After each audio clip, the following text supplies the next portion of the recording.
وشكرا لكل من ساهم في انجاح هذا النشاط، لا الاخوه في الحزب الاشتراكي الموحد ولا نادي تطوان الثقافي. وطبعا تحيه للمناضلين اللي تصدوا بالاجساد ديالهم الضربات ديال القوات ديال القمع الوقفه اللي تقمعت هنا في تطوان، وكذلك الشباب اللي كيتقمع حاليا في هذه اللحظات في الساحه امام البرلمان احتجاجا على ذاك العفو الملكي على ذاك المجرم الاسباني. وتنذكروا كذلك وتنحيوا العمال ديال المناجم في المغرب اللي خاضوا اضراب وطني في المناجم ديال لونا اللي فيها الكونفدراليه الديمقراطيه الشغل بمعنى في كماسه، وفي تينغير ديال الفضه، وفي اقا ديال الذهب، وفي بوزار ديال الكوبالت. وغادي تسمحوا لي راه غادي نحاول نحيط هذا العنوان ديال هذا النشاط ديال الحزب الاشتراكي الموحد هنا في تطوان، طبعا وفق المنظور اللي عندنا حنا في تيار المناضله. وبالمناسبه تيار المناضله جماعه سياسيه ناشئه في المغرب، يساريه ثوريه ماركسيه، واتمنى كنتمنى انه نمكن نوصل لكم وجهه النظر ديالنا فيما يجري طبعا في المنطقه العربيه كلها اجمالا. الثورتين الاكثر تقدما الان في هذه السيروره الثوريه اللي انطلقت في 2011 اللي هما مصر وتونس، وطبعا في ارتباط مع الوضع ديالنا في المغرب والنضال كذلك ديال الكادحين ديال المغرب من اجل ديمقراطيه حقيقيه. وغادي تسمحوا لي اولا نعطي واحد المقتطف صغير اللي غادي نحدد فيه يعني المفاهيم ديال هذا الموضوع اللي رفع اي التباس، والمساعده كذلك على الفهم ديال الجوهر ديال هذاك الشيء اللي غادي نقول. كاين الموضوع ديال النشاط فيه من جهه يعني الموضوع ديال الديمقراطيه، وكذلك تدبير الاختلاف، واللي استفسرت الاخوان في على هذه القضيه ديال التدبير ديال الاختلاف بالضبط فاش من مضمار. يعني شرحوا لي انه راه المقصود في هذه السيرورات الثوريه الان اللي كتبان فيها اطراف متعدده متدخله في هذه السيرورات ديال النضال من اجل الديمقراطيه ومن اجل المطالب الاجتماعيه، كيفيه التدبير ديال هذا الاختلاف. بالنسبه للشطر الاول بالنسبه للديمقراطيه، الديمقراطيه ماشي واحد المفهوم خارج التاريخ وخارج الطبقات. المجتمع البشري اليوم في كافه البقاع ديال الارض مجتمع طبقي. المفهوم المقصود بمعنى راه كاينه الاقليه المالكه الثروات ديال البلاد والقروض ديال وسائل الانتاج هي عمليه اللي كدير ما بغات في المجتمعات، وكتكيف حتى هذاك الشيء اللي سميتو الديمقراطيه المصالح ديالها كطبقه. بمعنى ما نفصلاش الديمقراطيه على كون ان المجتمع في هذيك التراتبيه. بمعنى ليست الديمقراطيه واحد المفهوم يسمو على هذاك الواقع الطبقي اللي كيميز جميع الاقطار ديال العالم اليوم. فالديمقراطيه الا كانت هي التدبير ديال واحد الدوله لخدمه اهداف اللي مفترض انها ديال الاغلبيه، الدوله في حد ذاتها راه ليست شي حاجه محايده كيستعملها كل واحد كما بغى. الدوله في اخر المطاف راه هي واحد الاداه للدفاع على مصالح ديال الطبقه بعينها اللي مسيطره. ومن هنا ينبع انه لا يمكن واحد الجهاز يعني اللي هو الدوله اللي مدير اصلا لخدمه المصالح ديال واحد الطبقه، بما فيه كتكون عنده نواه صلبه اللي هي الجهاز ديال القمع الجيش والشرطه والمخابرات. لا يمكن لواحد الطبقه اخرى مضطهده تستعمل هذاك الجهاز في حد ذاته لخدمه هي المصالح ديالها. واكدت التجارب ديال البشريه انه هذا متعذر ويؤدي الى يعني مآسي وكوارث يعني مذابح كاع في حق هذوك المضطهدين اللي كيعتقدوا انه بالامكان ديالهم يستعملوا واحد الدوله اللي هي ديال واحد الطبقه لخدمه المصالح ديالهم، طبعا بذاك المنظور ديال انه راه غادي يبنوا الديمقراطيه في وسط هذيك الدوله. طبعا الامثله اكثر من ان تحصى. النموذج هو الشيلي اللي كانت فيه 73 انتخابات ديمقراطيه، ولكن ملي يعني كاين اصطدام مع المصالح ديال الطبقه الراسماليه انقلبت ودارت مذابح واطيح بالرئيس المنتخب الى اخره. وكذلك حتى الديمقراطيات الارقى اللي شهدتها البلدان الراسماليه المتقدمه تنقلب فيها الطبقه السائده على الديمقراطيه ديالها في اللحظه فاش كتكون المصالح ديالها مهدده. والنموذج الامثل هنا هو الدائره ديال الفاشيه اللي عاشتها واحد العدد من البلدان الراسماليه المتقدمه. بمعنى ان هذا الشيء اللي كيتسمى الديمقراطيه راه محكوم بوجود طبقات وبوجود مصالح طبقيه متناقضه. والخاصيه الاساسيه ديال هذا المجتمع الطبقي يعني الراسمالي اليوم، لانه هو اللي سائد في العالم، هو انه كاين اولا واحد العدد ديال الامور تتعلق بالحياه ديال الناس كتهمهم بشكل يعني جوهري في الحياه اليوم، تقرر خارج اي مؤسسات ولو كانت منتخبه. مثلا الخيارات الكبرى الاقتصاديه ماشي المؤسسات اللي كتحددها، لان في النظام الراسمالي كاين ما يسمى بقانون القيمه، بمعنى انه كاين رسامين وتتنافس وكتبحث على اكبر يعني مستويات ديال الربح. هذه هي الاليه اللي كتحدد الاختيارات الاقتصاديه الكبرى، بمعنى فين غادي يمشي الاستثمار، فين غادي يمشي. وهذا الشيء طبعا راه ما كتقرروش البرلمانات، راه هي اليه اقتصاديه تجري، وبالتالي منفلته هي عمليا الى حد كبير من القرار ديال المؤسسات. اذا كون هذه الخيارات الاقتصاديه والاجتماعيه منفلته من الاراده الشعبيه يجعل ان واحد العدد ديال الحاجيات ديال المجتمع تحددها السوق، بمعنى الاليات ديال الاقتصاد الراسمالي. الشيء اللي كيجعل انه اي ديمقراطيه حقيقيه اللي غادي تلبي الحاجيات ديال المواطنين هي في اخر المطاف تستدعي اعاده النظر في الجوهر ديال هذاك النظام اللي هو ذاك التملك فعلا الخاص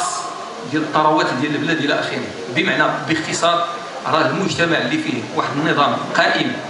على واحد الاقليه كتملك وكتستغل الاغلبيه اصلا راه تتعدل فيه الديمقراطيه بالمعنى الشمولي ديالها. ممكن طبعا ايجاد صيغ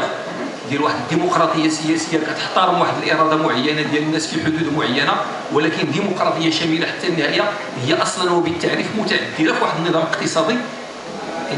بحال الراسماليه.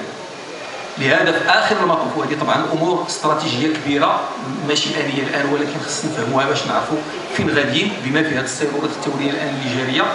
راه الديمقراطيه يعني بالمفهوم ديالها الشمولي ما يمكن تكون الا ديمقراطيه ديال الاغلبيه الكادحه، بمعنى تقتضي اول ما تقتضي اطاحه السلطه وحتى الملكيه ديال هذيك الاقليه المالكه اللي كتقرر هي باحتكار الاقتصاد، كتحتكر فعلا القرار الحقيقي اللي كيمس المصير والمعيش ديال الملايين ديال البشر. وطبعا البلوغ ديال هذا الشكل الارقى ديال الديمقراطيه حتى النهايه راه يقتضي ان هذوك الضحايا ديال الراسماليه بمعنى الدرجه الاولى الاجراء يعني بالمفهوم يعني الواسع الاجير، بمعنى الطبقه العامله بالمفهوم ديالها يعني مختلف المكونات ديالها لا الصناعيه ولا في الخدمات ولا في الوظيفه العموميه الى اخره، انها توصل بالنضال ديالها والتجارب النضاليه ديالها بالدرجه الاولى لهذيك الدرجه الارقى ديال الوعي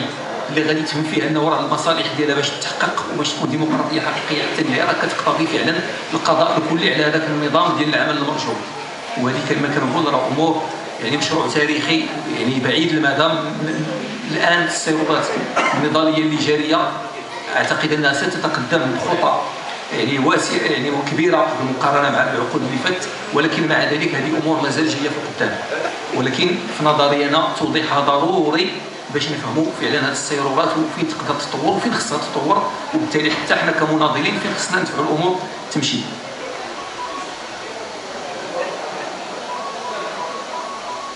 وبينات التجارب التاريخيه فعلا ان حتى المكاسب الديمقراطيه اللي كتكون في واحد العدد من البلدان راه الطبقه العامله هي اللي كتلعب فيها الدور الرئيسي.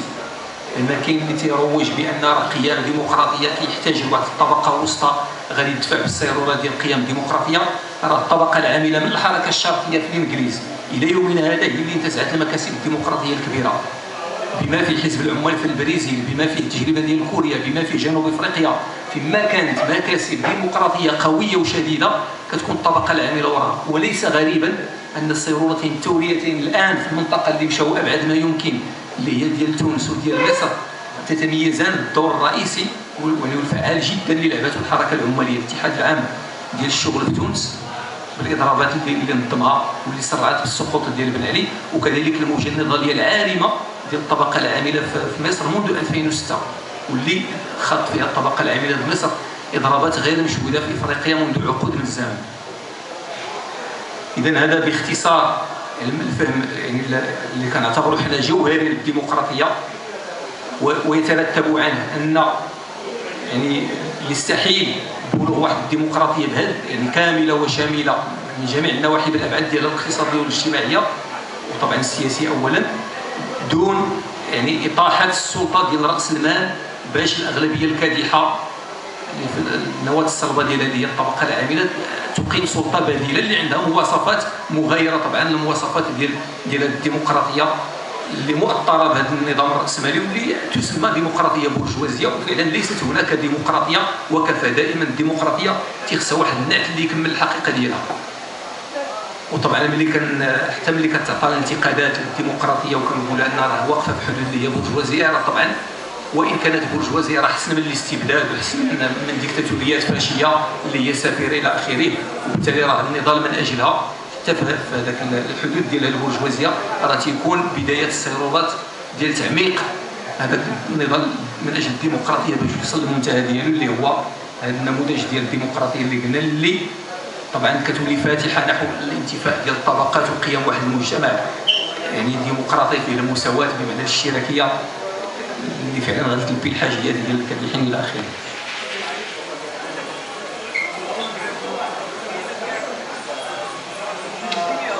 ومن بين يعني الامور الممكن اضافتها للعموميات اللي قلت ونتمنى ما نتقاش عليكم بها، هو ان اليوم حتى في القلاع الكبرى ديال الديمقراطيه البرجوازيه توجد كذلك واحد العدد ديال الامور خارج النطاق اللي يمكن تقرر فيه المؤسسات المنتخبه. مثلا في الاتحاد الاوروبي تملى سياسات على بلدان بكاملها ما قرروهاش المواطنين ديالها، كتجي من اللجنه الاوروبيه، كتجي من ديك السياسه الموحده اللي كيديروا، وكاين مؤسسات غير منتخبه كتقرر. كما انه بالنسبه لنا حنا كبلد تابع اللي عنده خصوصيات ديالو طبعا كاين امور عديده تقرر خارج المؤسسات حتى ولو افترضنا انها نازيه وديمقراطيه، اللي هو ان المغرب باعتباره بلد يعني مسيطر عليه من طرف الامبرياليه تبلى عليه خيارات اقتصاديه كبيره كتقرر في المصير ديال الملايين ديال المغاربه خارج اي مؤسسه. هذاك الشيء اللي تيجي من عند البنك العالمي راه ماشي البرلمان اللي كيقرروا، حتى كيجي من عند البنك العالمي عاد كيخصو يدوز من ديك غرفه التسجيل اللي سميتها البرلمان الى اخره. المهم هذه تضاف لهذوك الحدود اللي قلنا ديال اي ديمقراطيه ممكن دار في ظل بقاء العلاقات ديال الانتاج الراسماليه يعني الاستغلال ديال الاقليه الاغلبيه الكادحه. وطبعا هذا الامر الاخير اللي شرت ليه ديال انه الديمقراطيه ما يمكنش تكتمل في المغرب ما دام خاضع لهذيك السيطره الامبرياليه، تيبين لنا الى اي حد المشكل ديال السياده الشعبيه في المغرب مرتبط كذلك بالسياده الوطنيه اللي حتى هي مفقوده. ما يمكنش نهضروا على حديث انه غادي نديروا الديمقراطيه في المغرب في الوقت اللي راه البنك العالمي قاج البلاد بالاليه ديال الديون وتيملي عليها السياسات اللي كيخصها تطبق على جميع الاصعده اللي كتمس المعيش اليومي ديال الاغلبيه الساحقه ديال المغاربه. اذا بعد هذه الملاحظات اللي كنعتقد غادي تكون وضحات اشنو كنقصد انا اذا ملي تنهضر على الديمقراطيه والحدود ديال هذا الشيء اللي كيتسمى الان الديمقراطيه في ظل علاقه الانتاج ديال الاستغلال. بالنسبه لما يجري في هذه المنطقه غادي ننطلق انا من الحضاريه الاولى ديال المغرب باش نعطي واحد المجموعه ديال الخلاصات تقييميه لما جرى في المغرب، وغادي نديروا في واحد السياق تاريخي شويه طويل. المغرب من نهار يعني الحكم القائم الان ترصى وهزم الحركه الوطنيه باستئثاره بالسلطه، ويعني متكرس الاستبداد بالدستور ديال 62. الكادحين ديال المغرب طبعا قاوموا بسبل متنوعه فيها يعني اليسار المغربي جوج ديال الطرق، انا في نظري بجوجهم كانوا خاطئين، وهذا ما يفسر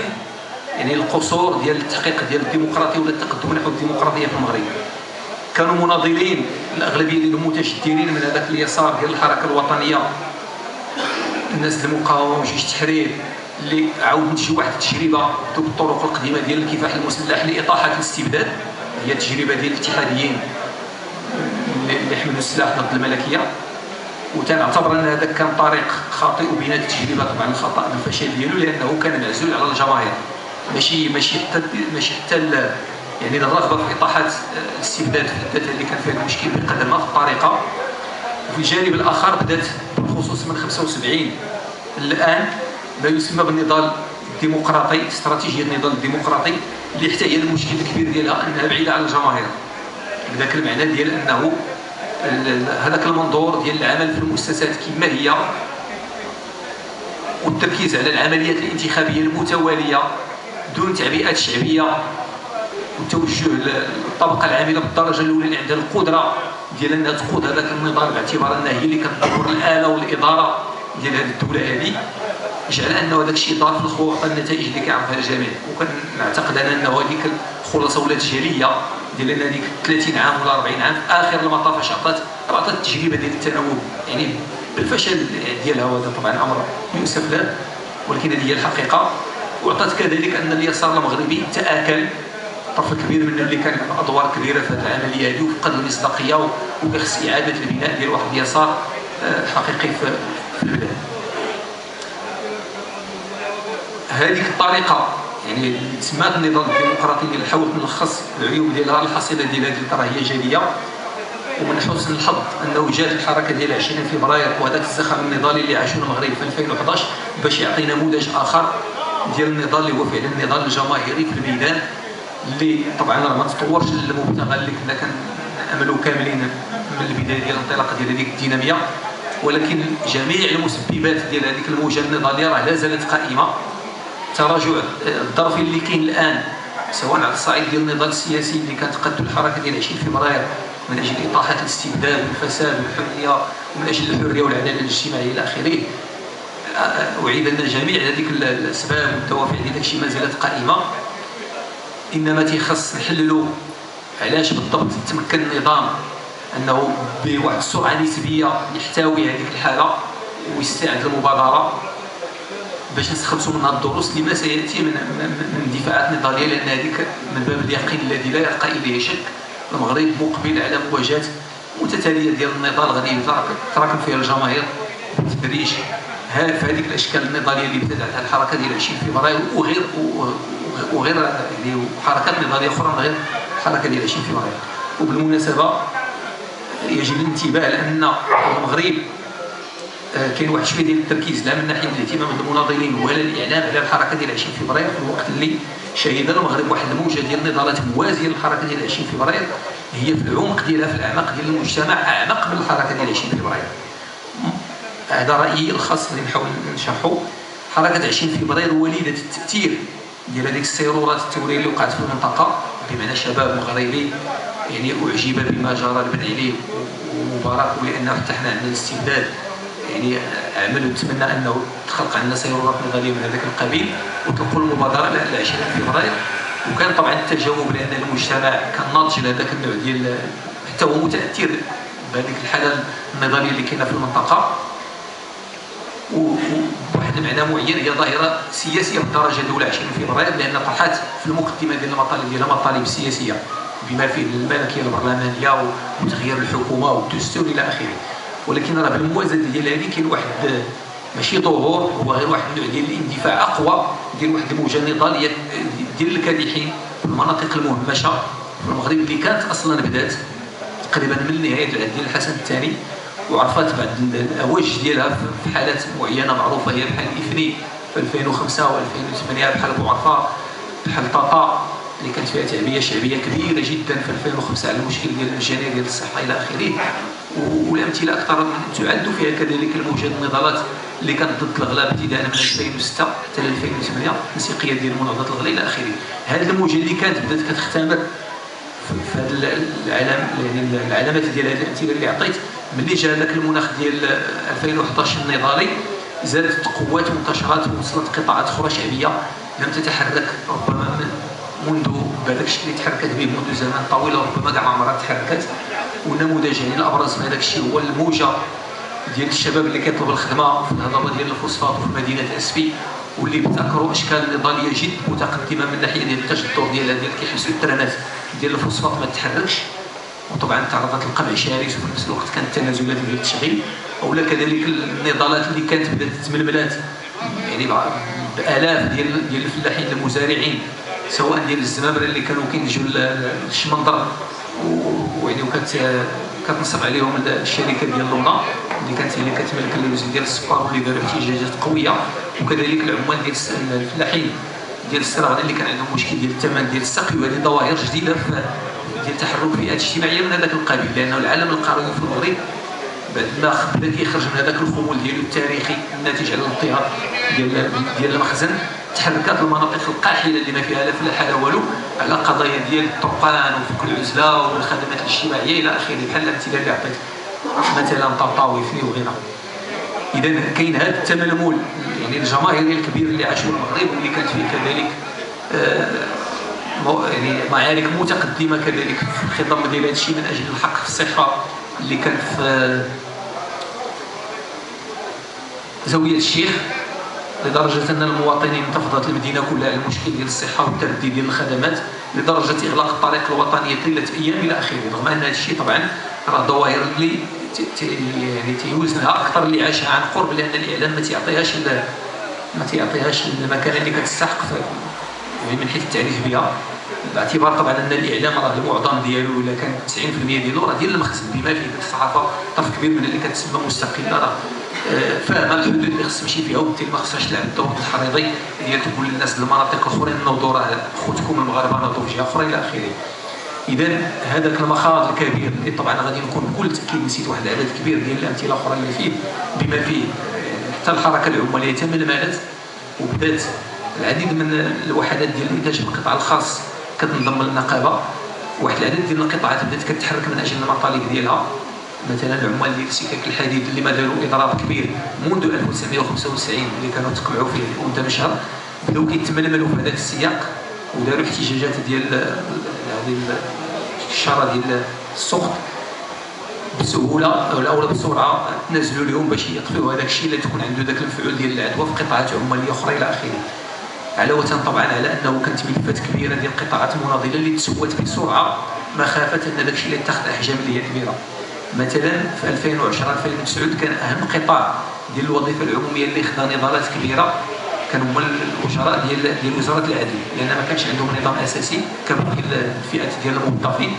وبسرعه تعطوهم هذاك الوعد ديال تعطوهم نظام اساسي، وتسوات واحد العدد ديال المشاكل ديال فئات اخرى عماليه وديال الوزراء ديال الدوله لاحتواء هذيك الحاله اللي بدا كتبان لهم العلامات ديال انه هذاك الشيء غادي يمشي في اتجاهات اللي يرتقب انها تفلت حتى من النقابات في حد ذاتها. وطبعا دارت تنازلات استثنائيه لاحتواء هذيك الموجه، وهذه من بين يعني الا بغيت تقول التضحيات اللي تحملتها الدوله البرجوازيه في المغرب لتفادي يعني التنامي ديال الحاله النضاليه العماليه، وكانت طبعا موجات كذلك ديال النضالات العماليه في الملاجئ الى اخره. اذا هذا باختصار اللي بغيت باش نعاود نجمل هذا الشيء هو انه الى جانب 20 فبراير كانت هذه الديناميه الاجتماعيه القويه اللي مع الاسف الشديد ما تطوراتش نظرا للخصوصيات ديال الحركه النقابيه في المغرب والضعف ديالنا حنا كيسار يعني مناضل، ولكن الكمون راه باقي كاين وهذه القوه راه باقيه كامنه، صحيح نكونوا في المستوى فيما سياتي من ايام. الى جانب هذا التعامل مع هذه الحاله الجماهيريه اللي استطاع المخزن اعزائها على 20 فبراير، وبالتالي سهل عليه المأموريه ديال يهزم حتى الحركه ديال 20 فبراير، يعني يستطيع يسحب البساط من تحت رجليها. هذه الموجه النضاليه استمرت حتى بعد التراجع ديال 20 فبراير في واحد الظاهره راه شفناها كاملين، ديال واحد العدد ديال المدن في المغرب كتنفجر فيها انتفاضات صغيره بحال تازا، بحال واحد الوقت في بني بوعياش، بحال ديك النهار في ميدل لمجرد واحد الحدث يعني مهين واستفزازي ديال هذاك اللي قال لي تبوس لي رجلي الى اخره. وهذا كله كيدل على ان ذاك الطاقه ديال النضال الكامنه يعني في الاعماق ديال المجتمع المغربي راه مازال قائمه ومرشحه للانفجار في اي لحظه، وهذا ما يفسر هذاك الرد الفعل يعني القمعي السريع اللي كيدير النظام لاحتواء ظاهره اللي يمكن تكون شراره لاطلاق ديناميات نضاليه جديده. بالنسبه للحركه ديال 20 فبراير بحد ذاتها تعامل النظام بواحد المرونه وتفادى يكون قمع دموي كبير اللي غادي يستفز عباد الله ويجدر الحركه، عطى تنازلات ودار مناورات بما فيه ذاك التعديل اللي دار الدستور الحكومه ديال العدل ديال الاخرين ديال الكيران اللي خلاها طلعت باش يمتص بها النقابه ويوهم واحد الشريحه من المواطنين المغاربه بامكانيه شي تغيير، لانه الناس اللي جاوا دابا للحكومه راه جداد لم يسبق تجربهم في اي حكومه. المشكل ديال اسمه التنازلات كذلك دارت استفادوا منها الفئات ديال المعطلين سواء في التشغيل ولا في واحد العدد ديال الاليات ديال المناوره اللي استعملات حتى هو باش يبعدهم على 20 فبراير الى اخره. اذا باختصار الدوله تمكنات من الاحتواء ديال هذيك الحاله النضاليه اللي كانت طبعا هذه بديهيه واحد طفره نوعيه في النضال من اجل اسقاط الاستبداد، بمعنى من اجل الديمقراطيه في المغرب. يبقى مع ذلك انه ما دام هذاك الشيء كله اللي دار كان كما قلت تنازلات معظمها خاوي من الناحيه السياسيه، خاوي كاع بمعنى الكلمه، وعباره على مناورات للالتفاف على ديك الحاله في اللحظه ديالها. هذا الشيء كيقوي الاحتمال ديال المبيعات ديال هذاك المطلب السياسي هو بحد ذاته، رغم انه ما كانش عنده انغراس قوي بالمقارنه مثلا مع الحجم اللي كان عند المطلب الاجتماعي في هذيك الحاله النضاليه اللي عاشها المغرب في 2011.